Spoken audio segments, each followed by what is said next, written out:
한국 소비자 10명 중 8명이 온라인 쇼핑할 때 할인율을 보고 구매를 결정한다고 합니다.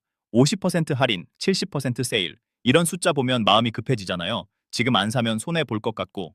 근데요, 제가 오늘 말씀드릴 내용 들으시면 진짜 열받으실 겁니다. 그 할인율, 상당수가 처음부터 조작된 숫자거든요. 저는 온라인 쇼핑몰에서 5년 넘게 MD로 일했습니다. MD가 뭐냐고요? 쉽게 말해서 어떤 상품을 얼마에 팔지 결정하는 사람이에요. 가격표 붙이는 사람이요. 그리고 그 가격표 뒤에 어떤 계산이 숨어 있는지 소비자분들은 모르십니다. 아니, 모르셔야 저희가 돈을 버는 거예요. 사실 이거 말하면 업계에서 저 욕먹어요. 근데 더 이상 못 참겠더라고요.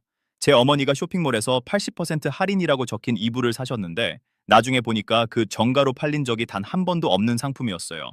처음부터 할인가가 진짜 가격이었던 거죠. 그때 결심했습니다. 이건 알려야겠다고.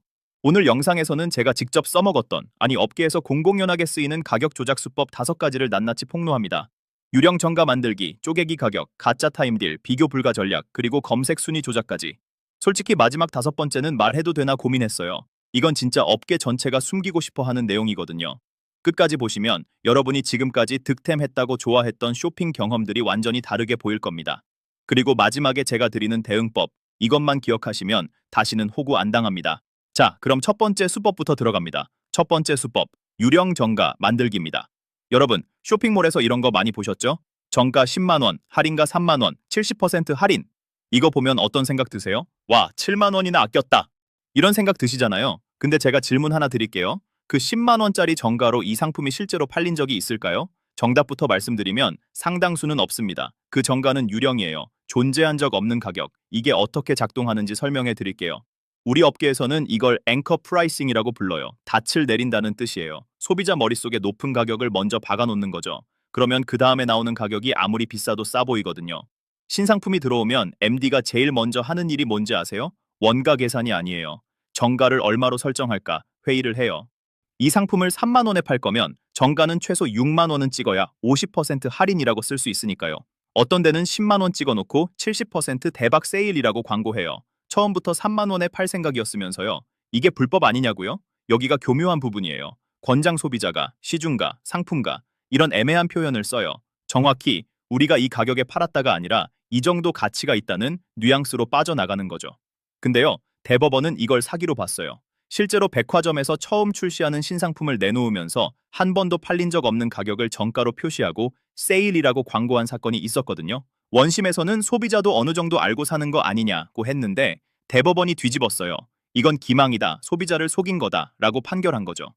문제는 이게 여전히 만연하다는 겁니다. 왜냐면 적발이 어려워요. 모든 상품의 가격 이력을 추적하기가 현실적으로 불가능하거든요. 그럼 우리는 어떻게 해야 할까요? 다행히 방법이 있어요. 가격 추이 확인 서비스를 쓰시면 됩니다. 폴센트, 에누리, 다나와 같은 데서 상품 검색하면 최근 몇 개월간 가격 변동 그래프가 나와요. 이걸 보시면 할인 전 가격이라는 게 실제로 존재했던 건지 아니면 그냥 허수인지 바로 알 수 있어요. 1분도 안 걸려요. 이 1분이 여러분 돈 몇만 원을 지켜줍니다. 이것도 충격적이죠? 근데 다음 수법은 더 교묘합니다. 두 번째 수법, 쪼개기 가격입니다. 여러분, 혹시 이런 경험 있으세요? 상품 페이지에서 9,900원이라고 떡하니 써 있어서 장바구니에 담았어요. 근데 결제창 가니까 갑자기 2만 원이 넘는 거예요. 아니 이게 뭐지? 하고 보니까 배송비 3,000원, 옵션 추가비 5,000원, 설치비 별도 이런 식으로 돈이 붙어 있는 거죠. 이거 우연이 아니에요. 의도적으로 설계한 겁니다. 업계에서는 이걸 드립 프라이싱이라고 불러요. 물이 한 방울씩 떨어지듯이 가격도 한 단계씩 올라간다는 뜻이에요. 처음에 낮은 가격으로 소비자를 끌어들인 다음 결제 직전에 이것저것 붙여서 최종 가격을 올리는 거죠. 왜 이렇게 하냐고요? 일단 클릭하게 만들면 반은 성공이거든요. 사람 심리가 그래요. 여기까지 왔는데 그냥 나가기가 아깝잖아요. 제가 MD 할 때 실제로 받았던 지침이 있어요. 상품 대표 가격은 최대한 낮게, 옵션과 부가 비용은 결제 단계에서 노출하라. 이게 매뉴얼이었어요. 왜냐면 가격 비교 사이트에 노출될 때 대표 가격만 잡히거든요. 거기서 최저가처럼 보여야 클릭을 받으니까. 특히 심한 데가 여행, 숙박 쪽이에요. 1박 5만 원이라고 해서 예약하려고 하면 청소비 2만 원, 봉사료 1만 원, 세금 별도. 최종 결제액이 거의 2배가 되는 경우도 있어요. 항공권도 마찬가지예요. 티켓 가격만 싸게 보여주고 유료 할증료, 공항 이용료는 맨 마지막에 붙이죠. 다행히 2025년 2월부터 전자상거래법이 바뀌면서 이 순차 공개 가격 책정이 규제 대상이 됐어요. 첫 화면에서 소비자가 반드시 내야 하는 총금액을 보여줘야 한다는 거죠. 위반하면 과태료, 심하면 영업정지까지 받을 수 있어요. 근데요, 아직도 교묘하게 피해가는 데가 많아요. 선택 옵션이라는 이름으로 사실상 필수인 항목을 따로 빼놓는다든지, 배송비를 조건부 무료라고 해놓고 그 조건이 거의 불가능하게 만든다든지, 법망을 요리조리 피하는 거예요. 대응법은 간단해요. 결제 버튼 누르기 직전 딱 5초만 멈추세요. 최종 결제 금액이 처음 본 가격이랑 얼마나 차이 나는지 확인하시는 거예요. 만약 20% 이상 차이가 난다? 그 쇼핑몰 다시 한번 생각해 보세요. 처음부터 정직하게 가격 안 보여주는 데가 나중에 정직할 리가 없거든요. 여기까지도 어이없는데요. 다음 수법은 아예 심리전이에요. 세 번째 수법, 가짜 타임딜입니다. 오늘만 이 가격, 3시간 한정 특가, 재고 5개 남음. 이런 문구 보신 적 있으시죠? 보는 순간 심장이 쿵쾅거려요. 지금 안 사면 영영 못 살 것 같고, 다른 사람이 먼저 살 것 같고, 그래서 생각할 틈도 없이 결제 버튼 누르게 되잖아요. 근데요, 그거 다 계산된 거예요. 업계에서는 이걸 긴박감 마케팅이라고 불러요. 사람한테는 손실 회피 본능이라는 게 있어요. 뭔가를 얻는 기쁨보다 잃는 고통을 더 크게 느끼거든요. 그래서 놓치면 손해라는 신호를 주면 이성적인 판단이 마비되는 거예요. 이걸 의도적으로 자극하는 거죠. 제가 직접 겪은 일 말씀드릴게요. 저희 쇼핑몰에서 오후 6시 마감 타임딜을 진행했어요. 근데 그 타임딜이요. 매일 똑같은 시간에 똑같은 상품으로 열렸어요. 한 달 내내. 왜냐면 그 시간대가 퇴근 시간이라 접속자가 많거든요. 오늘만이라고 해놓고 사실은 매일이었던 거예요. 더 심한 것도 있어요. 실시간 판매량 보신 적 있으시죠? 화면에 방금 오님이 구매했습니다. 현재 387명이 보고 있습니다. 이렇게 뜨는 거예요. 저 숫자, 상당수가 부풀려진 거예요. 실제 판매량의 일정 배수를 곱해서 보여주거나 아예 랜덤으로 숫자를 생성하는 경우도 있어요. 재고 3개 남음도 마찬가지예요. 실제 재고가 300개여도 3개라고 표시하는 거죠. 여러분 조급하게 만들려고요. 한국소비자원이 조사한 적 있어요. 38개 온라인 쇼핑몰을 점검했더니 쇼핑몰당 평균 11건의 다크 패턴이 발견됐대요. 그중에 구매 시간 제한 알림이 57건으로 가장 많이 사용된 유형 중 하나였어요. 그만큼 효과가 확실하다는 거죠. 소비자 입장에서는 당하기 쉽다는 뜻이기도 하고요. 대응법 알려드릴게요. 타임딜 보시면요. 바로 사지 마세요. 그 상품 이름 복사해서 검색해보세요. 똑같은 타임딜이 며칠 전에도 있었는지, 다른 쇼핑몰에서는 평소에 얼마인지 확인하는 거예요. 진짜 한정 특가라면 검색해도 그 가격 안 나와요. 근데 검색했는데 비슷한 가격이 수두룩하다? 그 타임딜은 가짜인 거예요. 30초만 검색하면 되는 건데 이 30초를 아끼려다가 몇만 원 손해보는 겁니다. 이제 절반 왔어요. 근데 진짜 핵심은 지금부터입니다. 네 번째 수법, 비교 불가 만들기입니다. 여러분, 가격 비교 사이트 쓰시는 분들 많으시죠? 다나와, 에누리, 네이버 쇼핑 같은 데서 최저가 검색하시잖아요. 근데 혹시 이런 적 없으세요? 분명 같은 상품 같은데 가격 비교가 안 되는 거예요. 이 쇼핑몰에서는 A라는 이름이고 저 쇼핑몰에서는 B라는 이름이야. 어느 게 더 싼 건지 도무지 모르겠는 거죠. 이거 우연이 아닙니다. 일부러 그렇게 만든 거예요. MD들 사이에서는 이걸 가격 비교 회피 전략이라고 불러요. 왜 이런 짓을 하냐고요? 가격 비교 사이트에서 최저가 경쟁하면 마진이 안 남거든요. 그래서 아예 비교가 안 되게 만들어버리는 거예요. 비교를 못하면 소비자가 여기가 제일 싼가? 라는 의심 없이 그냥 사니까요. 어떻게 하는지 구체적으로 알려드릴게요. 첫 번째, 전용 모델명 만들기예요. 같은 제조사의 같은 제품인데 쇼핑몰마다 모델명을 다르게 등록하는 거예요. 예를 들어 A 쇼핑몰에서는 ABC 2024로 B 쇼핑몰에서는 ABC 2024 SP로 등록해요. 뒤에 알파벳 2글자 붙은 거예요. 실제 상품은 완전히 똑같은데 시스템상으로는 다른 상품으로 인식되는 거죠. 두 번째, 용량이나 개수 변칙이에요. 똑같은 샴푸를 A몰에서는 500ml 단품으로 팔고 B몰에서는 480ml 2개 세트로 팔아요. 그러면 가격 비교가 안 되잖아요. 어느 게 더 이득인지 계산하려면 계산기를 꺼내야 해요. 대부분의 사람들은 그렇게까지 안 하죠. 그냥 할인율 높은 거 사버려요. 세 번째, 끼워 팔기예요. 본 상품에 새용품을 끼워서 세트로 만들어버리는 거예요. 샴푸 플러스 여행용 키트 증정, 노트북 플러스 마우스패드 증정, 이런 식으로요. 사은품 구성이 쇼핑몰마다 다르니까 가격 비교 사이트에서 같은 상품으로 안 묶여요. 사실 그 사은품 원가는 몇백 원짜리인데 이걸로 가격 비교를 피해버리는 거죠.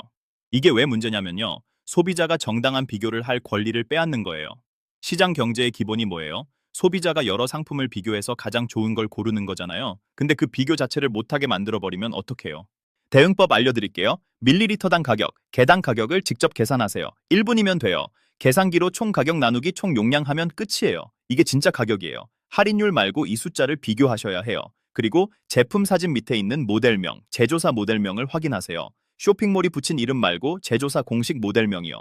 이게 같으면 같은 상품인 거예요. 마지막 수법은요. 솔직히 말해도 되나 고민했어요. 이건 소비자가 거의 눈치채기 불가능한 영역이거든요. 마지막 5번째 수법입니다. 이건 진짜 말해도 되나 고민 많이 했어요. 검색 순위 조작이에요. 여러분, 쇼핑몰에서 뭔가 검색하면 상품들이 쭉 나오잖아요. 그 순서가 어떻게 정해지는 거라고 생각하세요? 인기순, 판매량순, 아니면 가격순? 많은 분들이 알고리즘이 알아서 좋은 상품을 위해 보여주는 거겠지라고 생각하세요. 근데요, 그게 아니에요. 그 순서, 돈으로 살 수 있어요. 아니, 더 심한 경우는 플랫폼이 자기 이익을 위해 직접 조작해요. 2024년에 공정거래위원회가 국내 모 대형 온라인 플랫폼을 제재한 사건이 있었어요. 뭐가 문제였냐면요. 이 플랫폼이 자기들이 직접 매입한 상품, 자체 브랜드 상품을 검색 결과 상위에 강제로 올렸던 거예요. 알고리즘을 조작해서요. 수만 개의 상품에 대해서 이런 짓을 했대요. 소비자는 아, 이게 인기 상품이구나 라고 생각하고 샀는데 사실은 플랫폼이 밀어주는 상품이었던 거죠. 어떻게 조작했는지 아세요?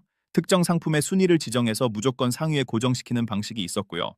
신상품인데 판매 이력이 없어도 상위에 노출되게 점수를 뻥튀기 하는 방식도 있었어요. 심지어 5위, 10위, 15위 이런 식으로 5순위 간격으로 자기네 상품을 끼워 넣는 방식도 썼대요. 이게 왜 심각하냐면요. 소비자는 검색 결과를 신뢰하거든요. 첫 페이지에 나오면 아, 이게 좋은 상품이구나 라고 생각해요. 근데 실제로는 플랫폼이 돈을 더 벌 수 있는 상품을 보여주는 거였던 거예요. 여러분한테 최적의 상품이 아니라 플랫폼한테 최적의 상품을요.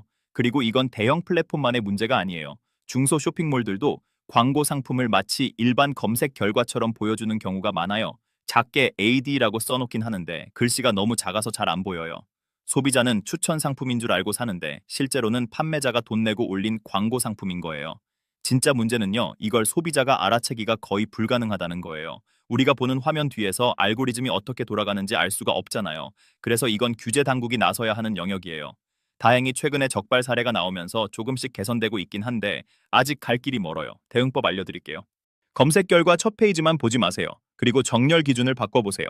추천 순위 기본으로 되어 있으면 가격 낮은 순위나 판매량 순으로 바꿔보시는 거예요. 그러면 숨어있던 저렴한 상품이 올라와요. 그리고 광고, AD, 스폰서 이런 표시 있는지 꼭 확인하세요. 이게 붙어 있으면 그건 추천이 아니라 광고인 거예요. 여러분, 이제 5가지 수법 다 말씀드렸어요. 정리 들어갑니다. 자, 오늘 말씀드린 내용 빠르게 정리해 드릴게요. 첫 번째, 유령 정가. 한 번도 팔린 적 없는 가격을 정가로 찍어놓고 할인인 척하는 거예요. 두 번째, 쪼개기 가격. 처음엔 싸게 보여주고 결제할 때 배송비, 옵션비 붙여서 뻥튀기 하는 거죠. 세 번째, 가짜 타임딜. 오늘만, 마감 임박 다 거짓말일 수 있어요. 매일 하는 타임딜이 무슨 한정이에요. 네 번째, 비교 불가 전략. 모델명 다르게 하고 용량 쪼개고 사은품 끼워서 가격 비교 못하게 막는 거예요. 다섯 번째, 검색 순위 조작. 여러분이 보는 첫 페이지, 그게 최선의 상품이 아니라 플랫폼이 밀어주는 상품일 수 있어요. 이 모든 걸 관통하는 핵심 원칙 딱 하나만 기억하세요. 할인율 말고 최종 가격을 보세요. 70% 할인이든 80% 할인이든 그 숫자에 현혹되지 마시고요. 내가 실제로 내는 돈이 얼마인지, 다른 데서는 얼마에 파는지 이걸 확인하시는 거예요. 가격 추이 앱 하나 깔아두시면 됩니다. 1분 검색이 몇만 원을 지켜줘요. 여러분, 저도 이 업계에서 밥 먹고 살았던 사람이에요. 근데 이건 아니다 싶어서 말씀드리는 겁니다. 이 영상이 도움이 되셨다면 주변 분들한테 공유해 주세요. 특히 온라인 쇼핑 많이 하시는 부모님, 형제 자매한테요. 모르면 계속 당해요. 아는 게 힘입니다. 다음 영상에서는 배송비의 비밀을 폭로할 건데요.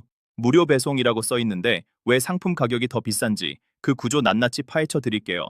구독하고 알림 설정 해두시면 바로 보실 수 있어요. 오늘도 내부자들이었습니다. 다음에 또 뵐게요.